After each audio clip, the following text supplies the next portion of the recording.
आप सभी प्यारे प्यारे कृष्ण प्रेमियों को मेरा एक बार फिर से प्यार भरा नमस्कार।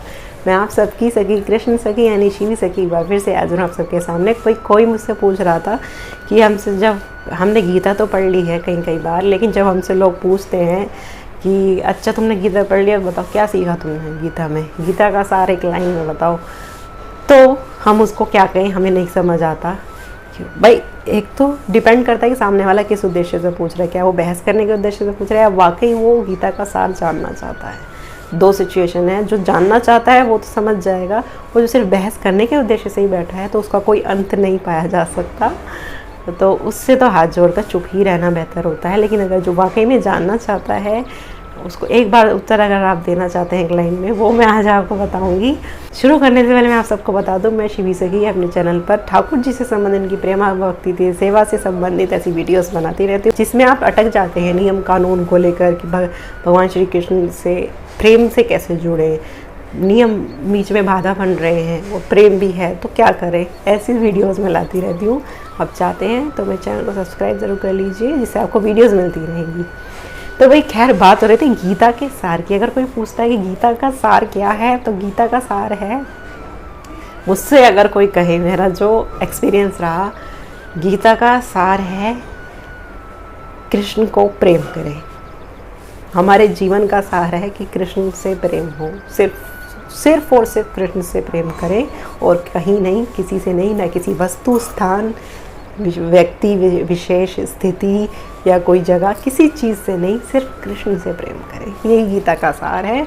गीता बताती है कि हमको कृष्ण से प्रेम करना है, और भागवत बताती है कि हमको कृष्ण से प्रेम कैसे करना है। तो गीता पहली सीढ़ी है, दूसरी सीढ़ी चरण जो है, दूसरा जो वो है क्लास है, वो भागवत है। अब हमने गीता से हम सीख लेते हैं, लोग कहते हैं कि हमें क्या करना है, किसको प्रेम करना है, कृष्ण से प्रेम करना है गीता में। अब कैसे करना है ये जानने के लिए हमें अगली क्लास नेक्स्ट भागवत पढ़नी चाहिए कि कृष्ण से प्रेम किस तरह करना चाहिए, कैसा होना है। तो अधिकतर लोगों की यही हिस्ट्री रही है, जो भी लोग भक्ति में आते हैं, सब ज़्यादातर उसमें से 90% लोग गीता पढ़कर ही भक्ति में आते हैं, क्योंकि वो खुद स्वयं भगवान की वाणी है, तो इसके लिए उसका इतना प्रभाव है। कोई इसको एक बार पढ़ ले तो उसको श्री कृष्ण से स्वाभाविक प्रेम हो जाता है, वो भक्ति में आ जाता है।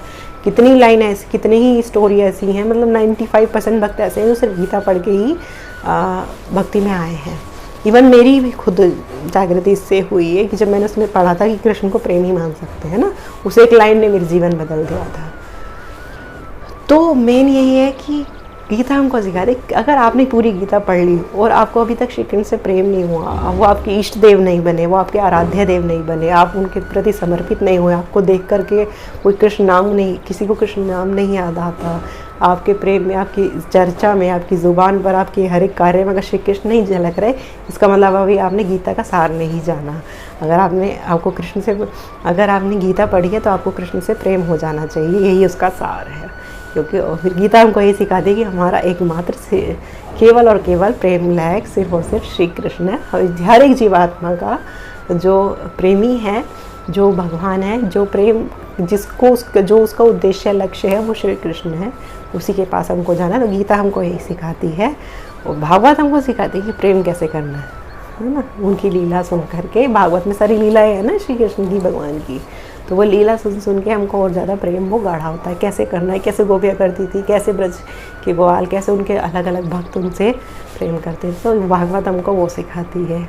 तो अगर कोई पूछे नेक्स्ट टाइम से, तो इसको यही कहना कि गीता का सार भैया यही है। अगर तुम अपना टाइम वेस्ट नहीं करना चाहते गीता पढ़ने में, वेस्ट तो नहीं हो, अगर आपके पास इतना समय नहीं है कि आप पूरी गीता पढ़ो, कि मैं बहुत बिजी हूँ, तो मैं आपको उसका सार बता देती हूँ कि सार ये है कि श्री कृष्ण से प्रेम करने लगो, यही गीता का सार है। आपका समय बच जाएगा, गीता पढ़े वगैरह जो गीता का फल है वो मिल जाएगा, श्री कृष्ण से प्रेम हो जाए। जिसको हो गया उसने गीता भी पढ़ ली, चाहे उसने गीता ना भी पढ़ी हो, जो श्री कृष्ण से प्रेम करता है ना, तो उसकी गीता का फल उसको मिल चुका है ना, वो ऑलरेडी आ गया है। तो श्री कृष्ण से प्रेम करना जो है वो ही गीता का सार है।